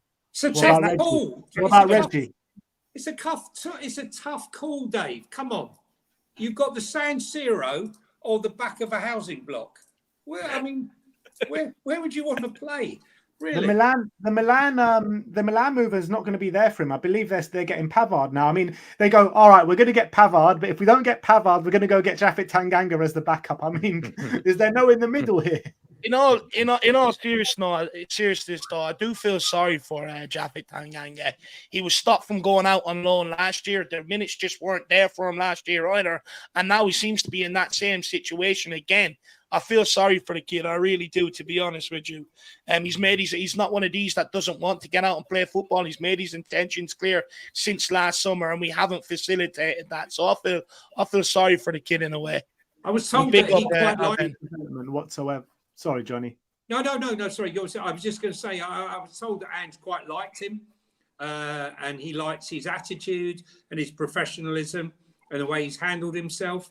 Whether or not he views him as a useful asset remains to be seen, because we haven't seen much of him, have we? Let's be honest. But we haven't done him a service whatsoever as a club to aid his development. We have held him back, and we've basically just used him in a bit part role, not give him in any minutes. Any other player that has come through the academy and done well for us, or even as a youth player that we've bought, gone out on loan. exactly. All had a good loan spell where they've had minutes week in, week out playing football. He's never had that. If Cameron Carter-Vickers can shine for Celtic, I believe Japhet Tanganga can go one level above that for sure. Agreed. Top man Al Ben, and it does show how much the Premier League has changed now that the bottom half teams are not even interested in the majority of our players. It used to be the case that the top 6 clubs could just sort of offload their deadwood to some of the bottom half teams, and they would pretty much just eat them up and take them up, but no longer. It just Not shows even Turkey how much the wants league our is changing. This is exactly right. Yeah, talking about another club that doesn't want our teams. Apparently, Tierney's going to Sociedad, so that means Reguilon ain't going to go there. Yeah. Somehow Our problems just keep mounting. Problems keep mounting. Exactly. Last question though of this evening here, everybody, and it is some of our favorite subjects. It has to do with outgoings, and it has to do with Daniel Levy, and they're both being combined here. Dan Kilpatrick had a quote here today, and he said earlier in an article that that Spurs are struggling to offload players. Daniel Levy continues to lead on all deals in the absence of a director of football, with support on outgoings from the director, Rebecca Capelhorn. There's long been a perception in the game that he asks too much for unwanted players and is unparticularly willing to write off expensive assets. Sean, do you think this is a repercussion of our failure to hire a director of football this summer? This whole situation?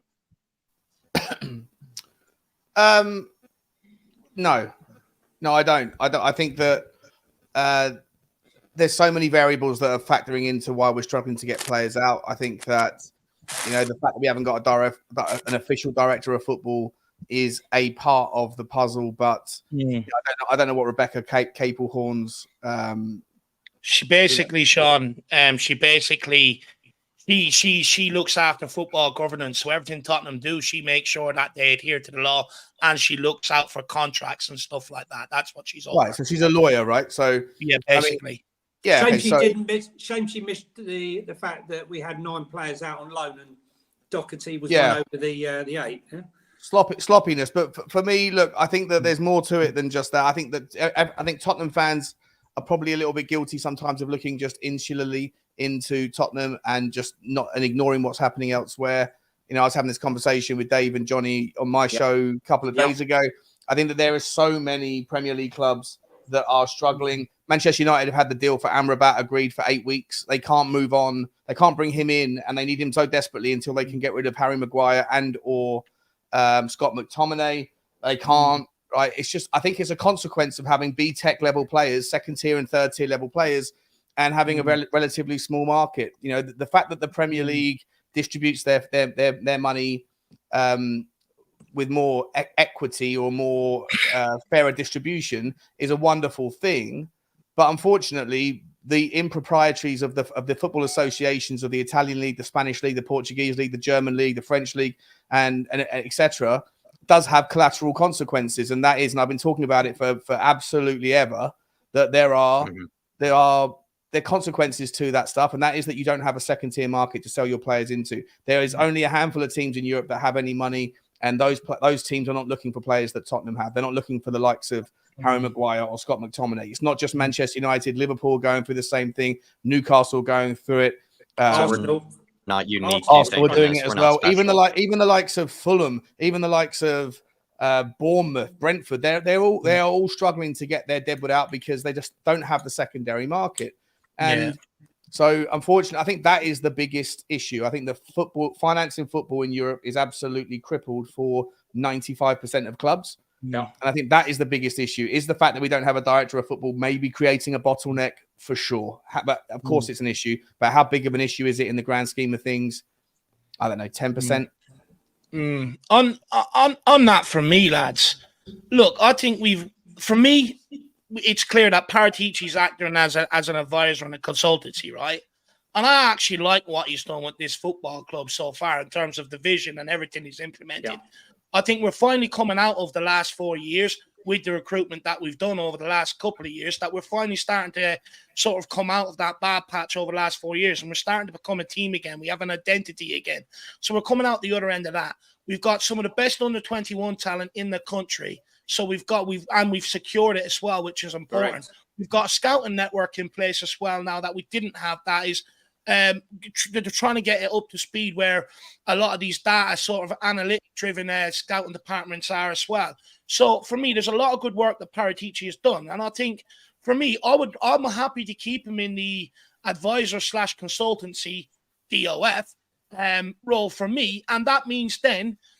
And the reason why is quickly because I don't want to change it up. New director of football means new plans, new players, new system, new way of doing things, new staff, and we've done so much to try and get rid of a lot. There's no point of restarting a new rebuild of the thing all over again. So on that point, 100%. on that point, for me, we have to wrestle with the terms that because Paratici cannot negotiate any deals. Someone inside the club has to take over that responsibility. We can still follow Paratici's plans. We can still, he can still tell us what to do, what players to go after, etc. But he cannot negotiate deals because of the ban. So for me, I'm okay for someone inside that club to negotiate it. Now, look, it's always going to end up falling back on Daniel Levy, and he's brought in Capelhorn as well. And the problem we have here is that Levy does want to hold out for value on players that just aren't there, and he's stubborn about it.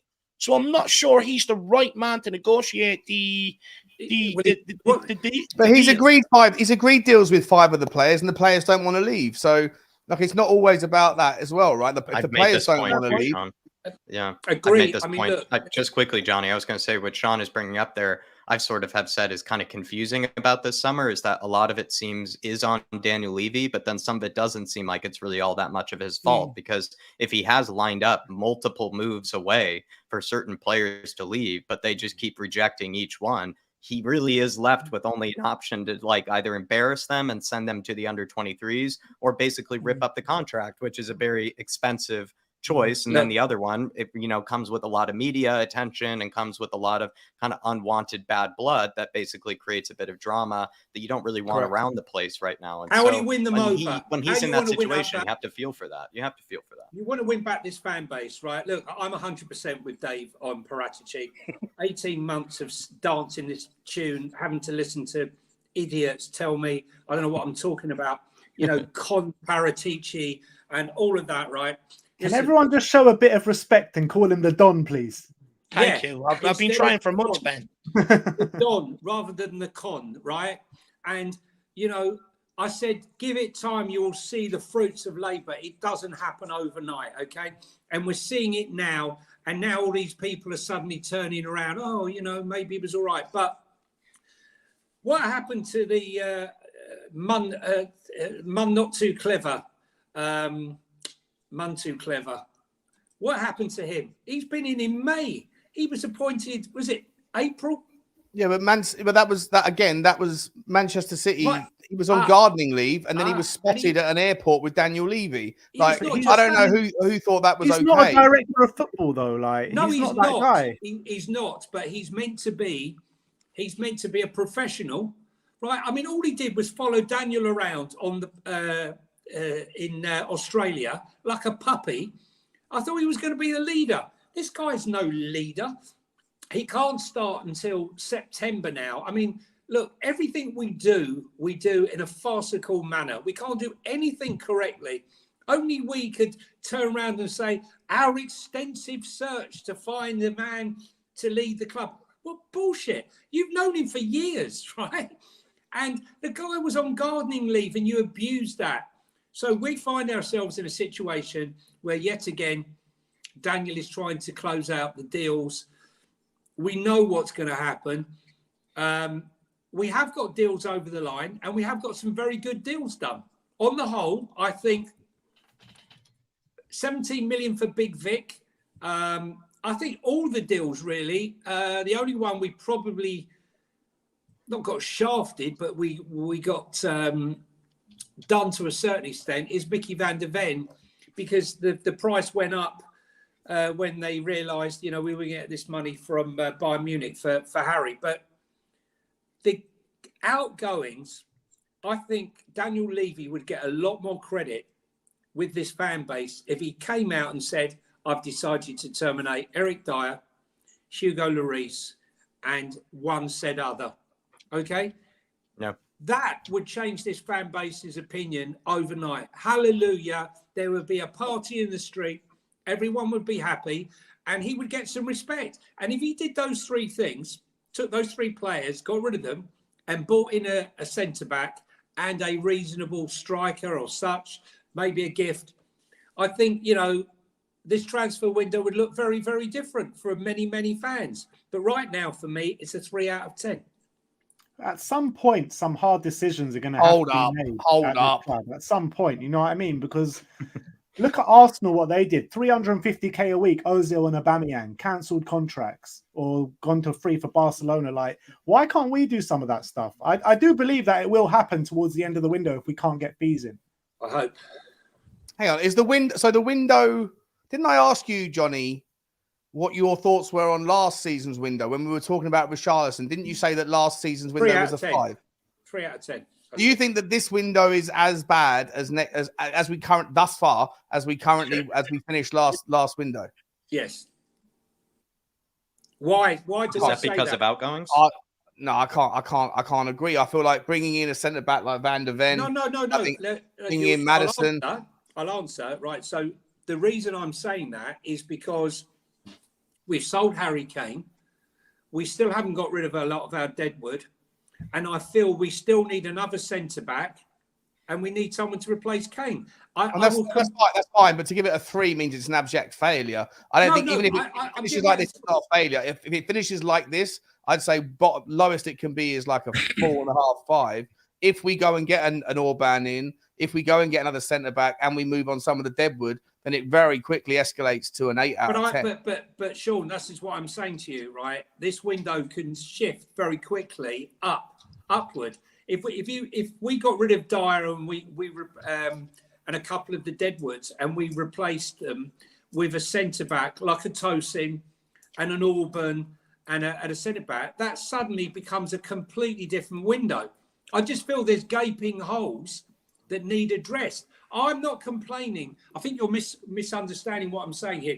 I'm very happy with. I hear what you're saying. I just think that the 3 out of 10 is like a.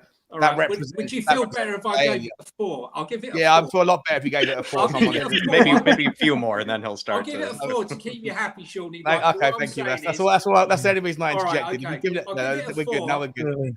But what I'm saying is, we would need. All that for 1 mark, Sean. For 1 mark. Come on, at least let him bump up 2.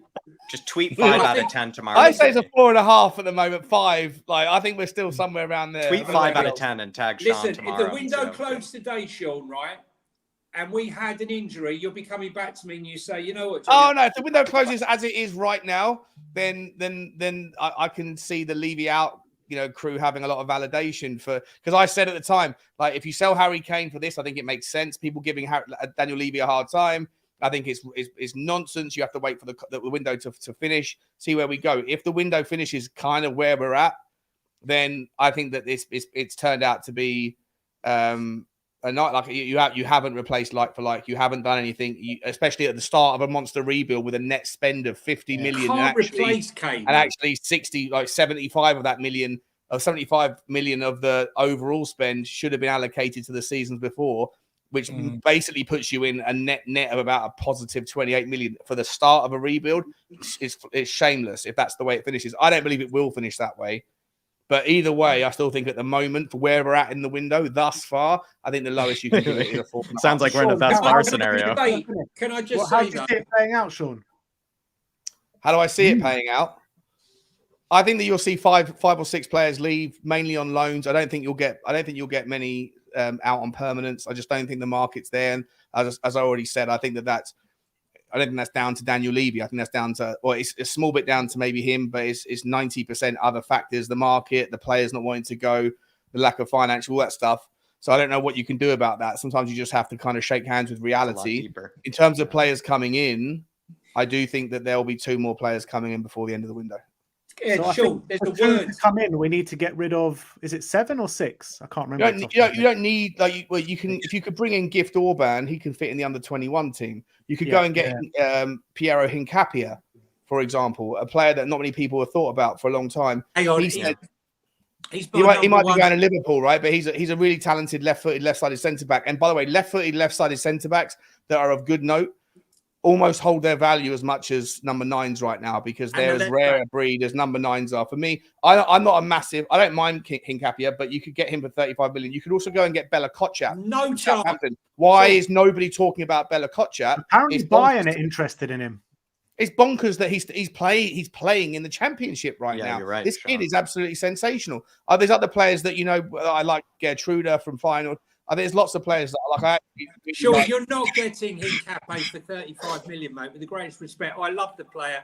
He's put out a. There's been a tweet about it tonight saying 35 million and he'll force the issue. He signed a new contract. I know, but I'm just reading off the tweet. Yeah. Despite him signing a new contract, he might be available for 35. Anyway, my point is, it's not got to be him.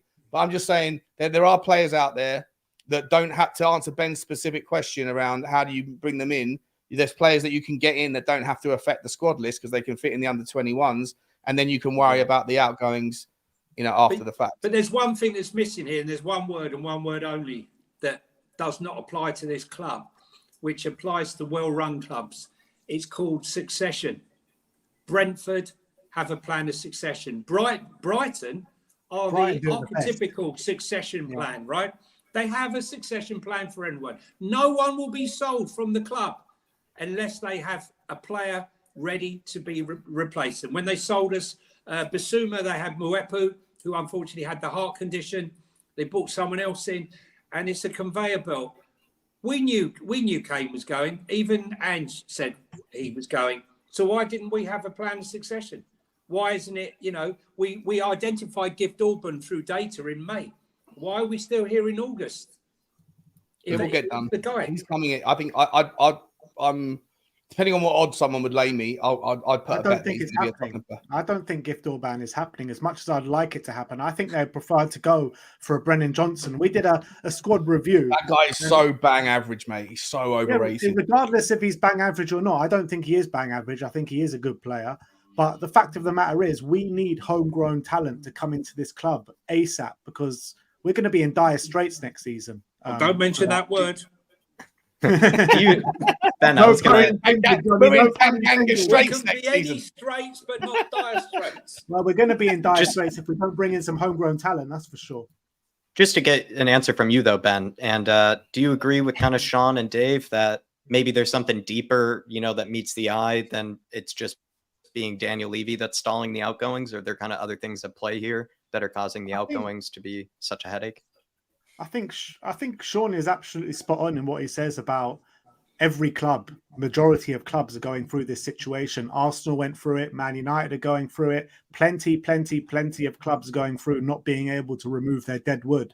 So I think it's very comfortable for these players to keep rejecting offers. I don't think it's down to Daniel Levy in this situation. I think he has accepted offers, and I think the players are very comfortable here at Tottenham. Ndombele picking up his 200 grand a week wages and not wanting to move on.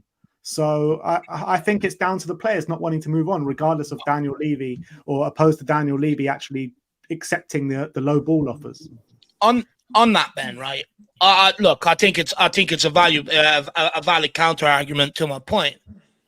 But could he not be doing more to force these guys out the door to accept these offers? What could he do? I don't know. Just basically tell them that they're not going to have a squad number. Tell them that take away their access card. No future. Eric Dyer has not been in the squad this season, and he's saying he wants to stick around. Ndombele, he didn't even get into a pre-season squad. He's saying he wants to stick around. So pay him up the last year of his contract and tell him to F off. Yeah, I agree with that, and I think you might see that. I think you might see that at the end of the window after no deals have been done. For some, if you do that, you're letting the player hold you to ransom. You have to pay him out his entire contract. Pay him £5 million. £5 million to do nothing. No, you know what? Sorry, bro. Here's the situation. I'll give you 1 million quid of your 5 million quid if you want to tear up the contract. right? I'll give you 1 million quid. Then you're Correct. free to go and sign with anybody else you want, and you can make up the difference in your new contract, or Correct. 2 million. Otherwise, if you think you're just going to sit here and pick up your paycheck every week for the next year, well, guess what? You got to come into training every day, but you're not going to be training with the first team. You're not going to be training with the kids. You're going to be running laps On your own. on your own, and with the other people that think they're too good to leave Tottenham Hotspur. I think The other one holding ransom. The gravy train stopped here, bro. No more massages, to Johnny's point earlier on. No more. How do you want your steak cooked? treatments. Medium rare, Mr. Dyer. No, Yeah. from now on, bro, you got to cook it yourself, because the chef is not even going to cook for you anymore. You can bring your Throw own the utensils too. Throw the people who are You holding may as us to well ransom, open Sean, a in a new group. No we more may as well open a hiccups. brand new training center that's like completely like just crap, the crappest training center in the world, and just make them train Have there. you seen the hotel, Ben? Have you I seen haven't the seen hotel? it, but I've heard I about mean, it. honestly, man, it's like 6 stars. It's state of the art. It's incredible. And, Yeah, I would and say- people wonder why these guys don't mind not playing and sticking around. 100%. That's why you make it difficult. You make it difficult for them. You don't pay their contracts out and let them leave for free. You say, I'll meet you in the middle. I'll meet you at 30% of the way. And then you can go and make up the difference by signing somewhere else. Get out, go and resurrect your career. If you want to stay, then I'm not going to pay you out now so you can go anyway. You can stay and you can train with you and the other miserable gits, Hugo Lloris and Endon Bele. You can all train together, but your training includes nothing other than just running sprints up and down the pitch all day, every day. Do you want that? 12 months of your life. If you do, cool. If you don't, there's the door. Here's the contract. We'll come to some sort of amicable arrangement. Like, it's all too easy for these guys. It's all too easy. You have to find clever ways. You have to find clever ways to make them uncomfortable. The end. Sorry, Jack.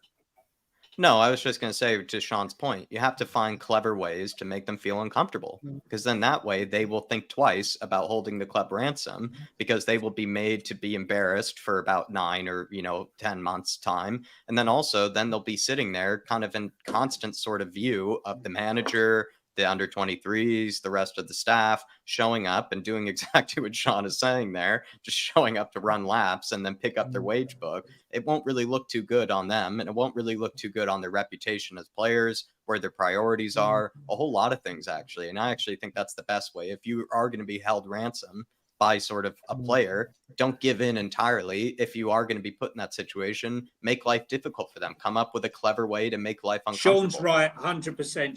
Sean, I'm in 100% agreement with Sean, right? Don't give it in to them. Give them a percentage, right? This is what we're I don't think anybody has ever said in my life, I am 100% in agreement with Sean. Well, I am. I have never heard it before. Well, Can you not see problems? Sean, can you not see problems arising from that situation? Because you're looking at Hugo Lloris, who's probably friends with everyone in that squad. You're looking at Eric Dyer, who's got close friends everywhere in that squad. So can it not like bring a bit of a bad like feeling and sense around the squad? I'm not. When I say like make them run laps all day, every day, I'm being hyperbolic deliberately. Yeah. I'm not saying like that's what they have to do. I don't you know. have to distance him from the squad. I don't even know if you'd actually be allowed to do that. Like you have to Why make their not? training somehow relatable to football or whatever. But you know, make I'm just them saying, run make 1,000 laps with a football. There's the loophole. There's the loophole we're looking for. Yeah, I don't know, but I'm just saying, make it uncomfortable for them. Present them with a scenario that doesn't feel like it's particularly enjoyable. And what you do and that is you I think bring is the in way to Sonny's kind of. dad. You bring in Sonny's dad to do him to keep you up. And should he drop the ball, we'll have to go again. Yeah, but you know what though? That's my overall point. Yeah, Daniel Levy's accepted offers, but they're always going to turn it down if they know that there's going to be no consequence for that. They know that if they can just come back in, reintegrate themselves, turn up for training with the rest of the guys. So 100%, just make it hard. And just you watch how quick they instruct their agents to get on the blower and get a deal done. Yeah, then you'll start to see them squirm. That's for sure. Wemberley says, evening boys, have only just logged in, but great subject matter tonight. Good on y'all. I must say, I do enjoy talking about the outgoings. Daniel Levy is sometimes, this was a bit more of a nuanced sort of Daniel Levy take, because normally it is just, we can't understand how he doesn't seem to get it, and he's continuing with the same tricks. But I guess we sort of tried to go about it a bit different. We sort of saw that maybe there were deeper things, outside of maybe his control, or sort of within his control, that maybe he could be pushing a bit harder on, like Dave was sort of saying there. But I did enjoy the question there. You missed one out on the outgoings. I didn't see Daniel Levy on there. He wasn't on the list. Any chance of a free transfer or a loan for Levy to go out this window? I think he might need. Well, listen. How many installments would he put in his own departure, though? Joe's out on loan at the moment. God knows what's going to happen. But look, I think... Has he got an obligation?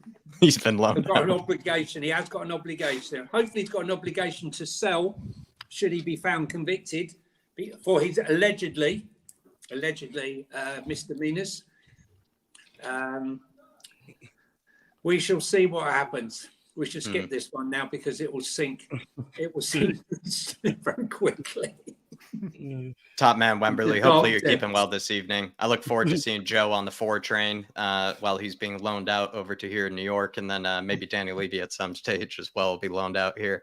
But I think we're going to wrap up the show this evening, boys. It's a good front 5 that we had. We got through all the questions. We were able to get there. And thank you to all of you. Shawnee, thank you. Ben, Johnny, got through it. And time to start plugging some channels. Tell people what they can find over on your guys' content and your guys' channel. Sean, what's coming up?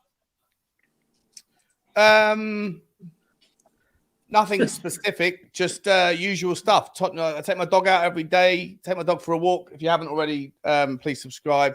And then when my internet is sustainable and survivable, I want to do more live streams than I can do, because tonight it's been perfect, but every day during the day it just cuts out intermittently and it's an absolute disgrace. So, but yeah, appreciate you having me on, guys. Really enjoyed the chat as always. Great fireball, and thanks for having me. You guys can find me at Spurs Talk Show.